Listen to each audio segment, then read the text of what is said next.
अगर आप इस वीडियो को देखोगे तो एक पॉजिटिव साइड भी है। इतना जेन 1 सीरीज में आप जल्दी निकल जाओ, आपको कहीं भी जाना है, बट लेट निकल के इसका स्पोर्ट मोड खुद लेके जाना पड़ेगा कंपनी के पास, क्योंकि कंपनी ध्यान नहीं देगी ना आपको फोन करेगी। तुम लोग को ऐसी गाड़ी रखनी बेचनी है, ऐसी गाड़ी बेचनी है। पिछले महीने से आज तक मेरी गाड़ी का ना कुछ पिकअप आया है, ना कोई सर्विस के लिए कॉल आया है। तो गाइस अभी हम लोग ओला सर्विस सेंटर आए हैं। मेरी गाड़ी 2 महीने से पड़ा हुआ है। ये गाड़ी लिया भैया, ये बोला ना भैया सजेशन नहीं दे रहे गाड़ी लेने के लिए। ओला का प्रॉब्लम्स हाईलाइट करता हूँ ना, ये मेरे पास आने वाले रिक्वेस्ट का सिर्फ 2% है, जिसका मैंने इसको लगभग 2 महीने पहले साकलिन के सर्विस सेंटर में दिया था। मैं अभी आज आया हूँ। पुलिस को इंटरफेयर करना पड़ा और फिर पुलिस ने एक एक्सपीरियंस सेंटर को क्लोज करवा दिया। पक्का फंसिएगा दोस्तों, इसलिए ओला कभी मत लीजिएगा। ओला लीजिएगा तो आप फंसे मेरी तरह। मेरा प्रॉब्लम था, गाड़ी का एक्सीडेंट हो गया था, 1.5 महीना तक गाड़ी नहीं दिया। लेकिन भूल के ना लेना ओला। देखिए भाई साहब, सारा माल है ओला का जो जल रहा है, कंटिन्यूअसली चल रहा है। बहुत सारे इश्यूज ओला की तरफ से रिपोर्ट किए जा रहे हैं, बहुत सारे क्लाइंट्स कंप्लेंट्स कर रहे हैं। मजेदार चीज मैं आपको बता देता हूँ,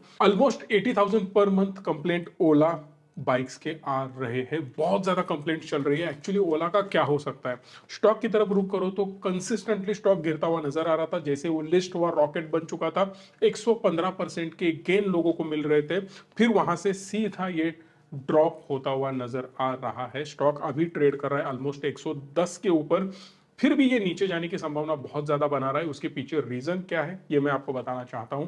ओला का अभी का अगर सेल्स आप देखो तो ऑलमोस्ट 36,000 जून में वो बेच चुके थे, बट उसके पहले अगर आप देखो मार्च में 50,000 बाइक्स वो बेच रहे थे। अब ये जो डिफरेंस है ना, सीधा 40% का ड्रॉप आ चुका है। सेल्स डाउन हो रहा है। रीजन बिहाइंड दैट वो जानना बहुत ज्यादा जरूरी है। उसके पीछे रीजन है लोगों के कंप्लेंट्स। लोगों के कंप्लेंट इतने ज्यादा बढ़ चुके हैं ना, जो बाइक 50,000 बेच रहा है उसके कंप्लेंट 80,000 आ रहे हैं। समझना, इसका मतलब है कि ऑलमोस्ट हर एक बाइक ओनर की कंप्लेंट है। अब सिंगल कंप्लेंट नहीं है, मल्टीपल कंप्लेंट्स है। इसके आगे बढ़ के हम देखते हैं कि सिर्फ कंप्लेंट नहीं है, लोग फ्रस्ट्रेट हो चुके हैं। वही लोग शोरूम को आग लगा रहे हैं। इतना बड़ा डेयरिंग कोई कर सकता है? समझना, अब एक चीज हम मान सकते हैं कि कोई बंदा गुंडा हो सकता है, वो सीधा जाके जला दिया, तोड़ दिया, फोड़ दिया, बट इतने सारे इंसिडेंट, बहुत सारे लोग रास्ते पे गाड़ी लाके जला रहे, इसका मतलब क्या होता है?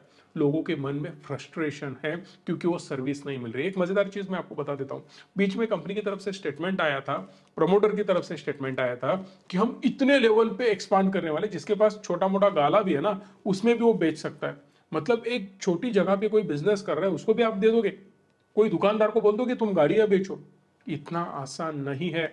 गाड़ी का सेल मैटर करता है आपके सर्विस के ऊपर। एक चीज मैं आपको बता देता हूं, होंडा हो या आप हीरो लो, बजाज लो, टीवीएस लो, कोई भी बाइक लो, वहां से लेके पहले 3-4 सर्विस आपको मिल जाते हैं, बाद में हम सर्विस बाहर करते हैं या शोरूम में भी करते हैं, कोई दिक्कत नहीं है। बट उनके इंजन जो है ना, वो 10-10, 20-20, 30-30 साल के प्रूवन इंजन है, जिसपे छोटी मोटी R&D करते हुए वो डेवलप करते करते आगे बढ़ रहे हैं। उन्होंने ड्रास्टिकली चेंज बिल्कुल भी नहीं करा है, सिस्टम सेम है, उसी के ऊपर वो चीजें चल रही है। बट यहाँ पे दिक्कत क्या है मैं आपको बताना चाहता हूँ। जो प्रमोटर है अग्रवाल साहब ने किया क्या, एक कंपनी बनाई, जो कंपनी सिर्फ कार रेंट पे देती थी। अब कार आपको प्रोवाइड कर रहे थे वो लोग, बट वो प्रॉफिटेबल बिजनेस बिल्कुल भी नहीं था। जो चीज हमने जोमेटो के बारे में डिस्कस की थी, जोमेटो कभी भी बहुत तगड़ा प्रॉफिटेबल बिजनेस नहीं हो सकता। फूड डिलीवरी की मैं बात कर रहा हूं, सिर्फ फूड डिलीवरी की बात। अब यहां से आगे डिस्कस करते हैं इनके बिजनेस का। जब अग्रवाल साहब ने क्या किया, इनकी टोपी इसके सर, इसकी टोपी उनके सर। मतलब क्या है, एक फंड उठाना, सीरीज ए बनाया, फिर अगला राउंड, अगला राउंड, अगला राउंड, अब राउंड हुआ 100 करोड़ का, 200 करोड़ का, 500 करोड़ का, 1000 करोड़ का। मतलब क्या है, कंपनी का वैल्यूएशन कंसिस्टेंटली वैल्यूएशन बढ़ाते गए, पुराने लोगों को एग्जिट दी गई, नए लोगों की एंट्री हुई, फिर उनकी टोपी उनके सर, यही करते हुए हम वैल्यूएशन बढ़ाते हुए आगे चले गए। बट एक पॉइंट ऑफ टाइम में आके हमें पता चला कि भाई साहब ये बिजनेस सस्टेनेबल नहीं है, लॉन्ग टर्म ग्रोथ देने वाला नहीं है, कैश काउ नहीं है, प्रॉफिट बहुत ज्यादा नहीं बढ़ सकता, कुछ भी करो तुम बहुत ज्यादा प्रॉफिट नहीं कमा सकते। रीजन बिहाइंड दैट, अगर एक सिंपल कार ओनर या जो रेंट पे देने वाला बंदा तुमसे सस्ती कार अगर दे रहा है तो तुम्हारा बिजनेस चलेगा नहीं। इसका मतलब क्या है, तुमको उस कार ओनर से सस्ता माल देना पड़ेगा या आपको सस्ती ऑफर देनी पड़ेगी। जब तक आप ऑफर कम की नहीं दोगे रेगुलर कार ओनर की कंपैरिजन में, तब तक क्लाइंट आपके पास आएगा नहीं। इसका मतलब क्या है, रेगुलर मार्केट में चल रहा है ना जो प्राइस, उसको आपने तोड़ दिया। दूसरी इंपॉर्टेंट चीज, उस कार ओनर को आपको इंसेंटिवाइज करना होगा ताकि उसकी रनिंग कॉस्ट उसकी निकल जाए, उसका जो EMI है वो भी निकल जाए। इसका मतलब क्या है, आप जो पे कर रहे हो कार ओनर को, ज्यादा पे कर रहे हो। उसके आगे इंपॉर्टेंट बात, क्लाइंट को नए एक्वायर करने के लिए, जिसे बोला जाता है customer acquisition cost, which is really high, आपको ऐड करके बहुत सारे ऑफर्स देके, एक राइड फ्री देके, वगैरह वगैरह सब चीजें करके आपको एक्वायर करना पड़ेगा, which is again customer acquisition cost, वो भी आपके सर पे बैठ जाएगी। सो जो माल आप बेच रहे हो उसका मैन्युफैक्चरिंग कॉस्ट बहुत ज्यादा है और आप बेच रहे हो सस्ते में ताकि आपको घाटा हो। और जो आपको घाटा हो रहा है वो बेयर कैसे हो रहा है, जो आप फंड रेज कर रहे हो, सीरीज ए, सीरीज बी, फलाना ठिमकाना, सीरीज पे सीरीज, सीरीज पे सीरीज, तो आप फंड उठा रहे हो। इसमें से एक चीज जब उनको समझ में आई ना, ये लॉन्ग टर्म में सस्टेनेबल नहीं है, तब इन्होंने क्या किया, मल्टीपल बिजनेसेस में उतरना शुरू किया। 15-20 बिजनेसेस में वो उतर चुके थे, जहां पे फूड डिलीवरी हो, बाइक्स पे हो काम, मतलब बाइक राइडिंग जो होता है ना, वैसे बाइक राइडिंग पे वो उतर चुके थे, डिलीवरी बिजनेस में उतर चुके थे, फूड मैन्युफैक्चरिंग में उतर चुके थे, जोमेटो कर रहा है उसको कॉपी पेस्ट किया था, बहुत सारे बिजनेसेस थे। उसमें से एक इलेक्ट्रिक बिजनेस भी था, इलेक्ट्रिक व्हीकल का बिजनेस, जो अभी हम देख रहे हैं ओला इलेक्ट्रिक के नाम से। ये जो बिजनेस है वो अच्छा खासा ग्रो होता हुआ उनको नजर आया था, और electric vehicle is a future, उस वक्त सबको पता था। सो भावेश अग्रवाल है तो पैसा बढ़ा रहा है, उनके इन्वेस्टर को पता था, फिर इन्वेस्टर ने और फंड चेपा इस धंधे में और इस बिजनेस को बढ़ाने की कोशिश उन्होंने करी। बहुत सारे बिजनेसेस से फेल कर चुके हैं, राइट, तो ये बिजनेस ग्रो कर रहा है। अब यहां से वो मल्टीपल बिजनेसेस और देख रहे हैं। अब यहां पे एक चीज समझना, जो बेट लगाई जा रही है ना, वो भावेश अग्रवाल पे लगाई जा रही है। अब भावेश जो बोलेगा वही सही डायरेक्शन होगी, भावेश अगर नहीं है धंधा कोलैप्स हो सकता है। अब यहां पे एक बेस ऑर्गेनाइजेशन नहीं है, या आप बोल सकते हो स्ट्रक्चर्ड ऑर्गेनाइजेशन मुझे नजर नहीं आ रहा है, क्योंकि सिंगल पर्सन, एक आप बोल सकते हो एक छोटा मोटा धंधा उससे कंपेयर हो सकता है। जो पनवाड़ी अपने दुकान पे बैठ रहा है ना, अगर वो नहीं है टेस्ट चेंज हो गई। अगर एक सिंपल फूड वाला अगर बैठा है जो वड़ा पाव बेच रहा है, अगर वो नहीं है, वड़ा पाव की टेस्ट चेंज हो गई। सेम यहां पे हो रहा है, भावेश अग्रवाल नहीं है तो एक बड़ा रेड फ्लैग हो सकता है इस बिजनेस के अंदर। अगली इंपॉर्टेंट चीज, अब यहां से उठ के सेल मैन्युफैक्चरिंग भी करने की कोशिश कर रहे हैं, जहां पे मोदी साहब ने 18,000 करोड़ की अनाउंसमेंट करी थी PLI स्कीम की, उसमें से बड़ा चंक इनको मिलने वाला है। अब इंपॉर्टेंट चीज आज समझ लो कि हो क्या रहा है। कंपनी बोल रही है हम नए नए मॉडल लॉन्च कर रहे हैं। अब नए नए मॉडल कौन से है, ओला एडवेंचर है, डायमंड हेड है, क्रूजर है, रोडस्टर है। मैं एक चीज बताऊं, बहुत बढ़िया डिजाइन इन्होंने करे हैं। एक सिंपल फंडा मैं आपको बताना चाहता हूं, जो दिखता है वो बिकता है, इसीलिए ये लोग बढ़िया सेल कर पा रहे हैं। अदरवाइज इलेक्ट्रिक व्हीकल में इनके कॉम्पिटिटर बहुत अच्छा कर रहे हैं, बट उनका सेल नहीं हो रहा है बिकॉज ये लोग मार्केटिंग पे बहुत ज्यादा स्पेंड कर रहे हैं। अब पहले से इनके पास मार्केटिंग की बहुत अच्छी टीम है, इनके पास कंप्लीट नॉलेज है कि किस प्रकार से नेक्स्ट लेवल मार्केटिंग करी जा सकती है।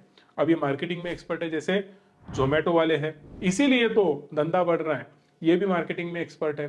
दूसरी इंपॉर्टेंट चीज कि अभी इनको पता है कि डिजाइन लुक बहुत मैटर करता है, सो इन्होंने मेजर काम लुक पे किया, बट आगे से जो दिख रहा है ना उससे बेटर होता है, उससे इंपॉर्टेंट होता है अपना हार्ट।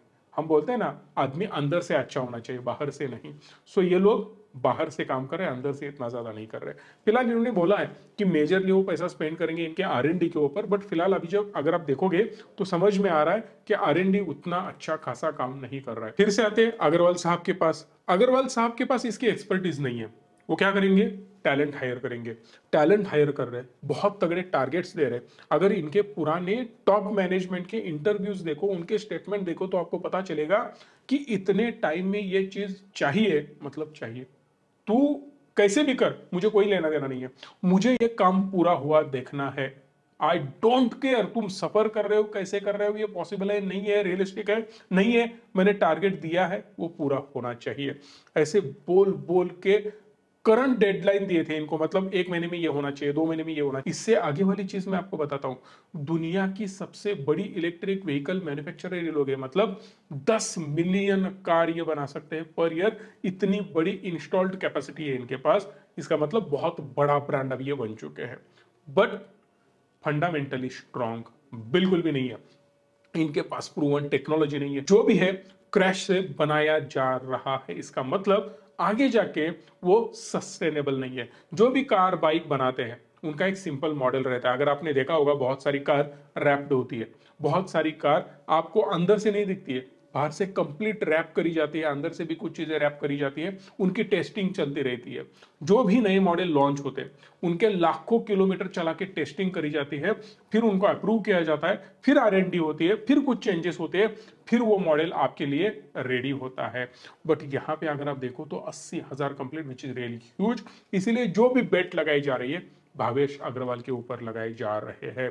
फिलहाल अगर हम बात करें तो आपको समझ में आ जाएगा कि 70% जो कॉस्ट है ना उनके पार्ट्स के ऊपर स्पेंड किया जा रहा है। जो मैंने कंपेयर किया था उनका कार रेंटिंग का बिजनेस, उसी से इसको कंपेयर कर सकते हो आप। मेजर स्पेंडिंग उनका स्पेयर पार्ट पे हो रहा है। अब स्पेयर पार्ट पे हो रहा है तो इसका मतलब क्या है, जो मैन्युफैक्चरिंग कॉस्ट है उसमें मेरा प्रॉफिट ऐड कर दिया, फिर मैंने उसको बेचा, 80 रुपए का माल लिया, 20 रुपए मेरा मार्जिन जोड़ा, 100 रुपए मेरे प्रोडक्ट की कॉस्ट हुई।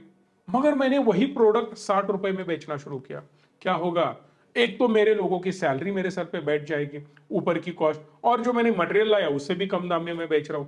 इसका मतलब सिंपल है कि मुझे होने वाला है घाटा, जो कि अभी कंपनी को हो रहा है। कंपनी ने क्या किया, बाकी जो भी प्लेयर्स है उनसे बढ़िया डिजाइन बनाया, बट बढ़िया क्वालिटी बिल्कुल नहीं बनाई।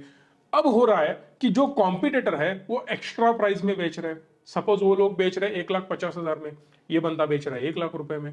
जो भी गैप है 20,000, 10,000, 30,000 लोगों को मैटर करता है। अगर हम मार्जिन की बात करें तो आपको समझ में आ जाएगा, हीरो का मार्जिन जो है ना 28% है, बजाज का 46% है, टीवीएस का 38% है, बट ओला का सिर्फ 12% है। आप बोलोगे 12% सबसे कम है, नहीं, -12% है। इसीलिए इनके बाइक्स जो है ना बहुत ज्यादा कैंसिल करे जा रहे हैं। इनके ऑर्डर्स की बात मैं कर रहा हूं, इनके जो पहले ऑर्डर दिए जाते थे ना उनमें से 7% बाइक कैंसिल हो रहे थे ऑर्डर, अब जाके वो 9.1% बन चुका है। इसका मतलब बहुत ज्यादा बाइक ऑर्डर किए जा रहे हैं बट वो कैंसिल भी हो रहे हैं। सो दैट सिर्फ बुकिंग के नंबर को देख के इस स्टॉक को बिल्कुल भी जज नहीं करना चाहिए। अब देखो ना यार, सिंपल चीज है कि एक मिडिल क्लास बंदा होता है, वो सोचेगा कि मेरी कॉस्ट जो है ना वो कम जाए, मतलब रनिंग कॉस्ट, पेट्रोल की कॉस्ट नहीं जानी चाहिए, कम होनी चाहिए। दूसरी इंपॉर्टेंट चीज, जो परचेसिंग कॉस्ट है वो कम होनी चाहिए।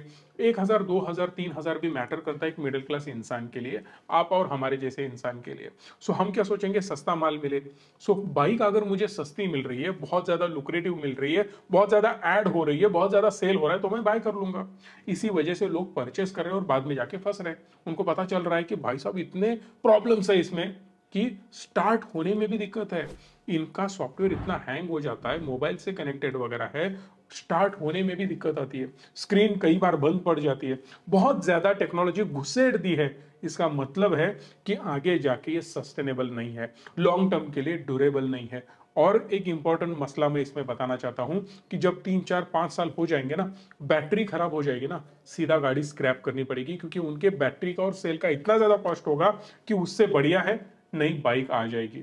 तो रिटर्न ऑन इन्वेस्टमेंट अगर आप कैलकुलेट करने जाओ तो ये नुकसान का सौदा लोगों के लिए हो सकता है, जो मैं पहले से बोलता आ रहा हूं कि ये बहुत ज्यादा डेंजर स्टेप है अगर हम एक ऐसी इलेक्ट्रिक बाइक परचेस कर रहे हैं तो। मेरा बिल्कुल भी ये मानना नहीं कि इनको हम डिमोटिवेट करें या ऐसे बोले कि कंपनी खराब है, बिल्कुल नहीं। कुछ भी हो सकता है, जैसे जोमेटो ने ब्लिंकिट लॉन्च कर दिया और ब्लिंकिट फट गया, वैसे ही सेम ये और ज्यादा ग्रो हो सकते हैं, बट इनका जो सेल का बिजनेस है वो भी मैटर करता है। अब अग्रवाल साहब ने ये बोला है कि हम जो सेल मैन्युफैक्चरिंग करेंगे ना वो नेक्स्ट लेवल का होगा। मतलब क्या होगा कि उनके सेल सप्लाई किए जाएंगे ऑल ईवी मैन्युफैक्चरर्स को, हम सेल बनाएंगे, सबको सप्लाई करेंगे। ये सबसे बड़ा बिजनेस इनका होने वाला है। अगर आप उस बिजनेस पे फोकस करोगे तो ये बिजनेस आपका ड्रॉप होता चला जाएगा। रीजन बिहाइंड दैट कि कोई भी कंपनी ये सोचेगी मैं अपने कॉम्पिटिटर से परचेस क्यों करूं। अगर बजाज सेल मैन्युफैक्चरिंग करता है और बजाज कोई इंजन मैन्युफैक्चरिंग करता है और वो बोलेगा टीवीएस को तुम मेरा परचेस करो, हीरो को बोलेगा तुम मेरा इंजन परचेस करो, तो हीरो 10 बार सोचेगा क्योंकि यही मेरा कॉम्पिटिटर है। और जब मैं सेल करने जाऊंगा मैं क्या बोलूंगा, बजाज का इंजन लगा है। अब ओला का इंजन, ओला की बैटरी अगर लग जाएगी दूसरे सारे मैन्युफैक्चरर्स के व्हीकल के अंदर तो वो लोग क्या बोलेंगे, हमारा कॉम्पिटिटर बैटरी देता है हम लगाते हैं। और मेजर इलेक्ट्रिक व्हीकल में कंपोनेंट क्या होता है, बैटरी होती है, बाकी कोई चीज मैटर नहीं करती। सबसे ज्यादा बड़ी चीज मैटर करती है वो बैटरी। अब ओला की वो भी खराब है, लोग बोल रहे हैं, उसकी भी कंप्लेंट बहुत ज्यादा है। इसका मतलब है कि अगर कॉम्पिटिटर से परचेस करके मैं बैटरी लगा के मेरी कार बाइक बेचूंगा तो क्लाइंट क्या सोचेगा, भाई इससे लेने से बढ़िया है इनका ही ले लेता हूं। इसीलिए ओला आगे जाके बहुत ज्यादा सफर कर सकता है, ऐसा मेरा मानना है। और मल्टीपल बिजनेस में ट्राई करेंगे। अगर कोई बिजनेस फटता है तो कोई दिक्कत नहीं है, अगर वो नहीं फटता है तो दिक्कत आ सकती है। सेम चीज हो रही है अब Bajaj housing finance limited company में। मैंने वही बोला था कि एक बार ये लोड टेस्ट करने के लिए आ सकता है। आपने बहुत ज्यादा क्रिटिसाइज किया कि भाई साहब नहीं आएगा, अब देख लो स्टॉक में गिरावट आ चुकी है।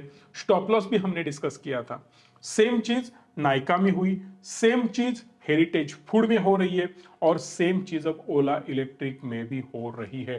पेटीएम के बारे में तो मैंने बहुत बारी डिस्कस किया था, एक टर्न अराउंड स्टोरी उनकी कैसे बनेगी उसके ऊपर भी मैंने डिस्कस किया था। अब जाके स्टॉक एक बार देख लेना।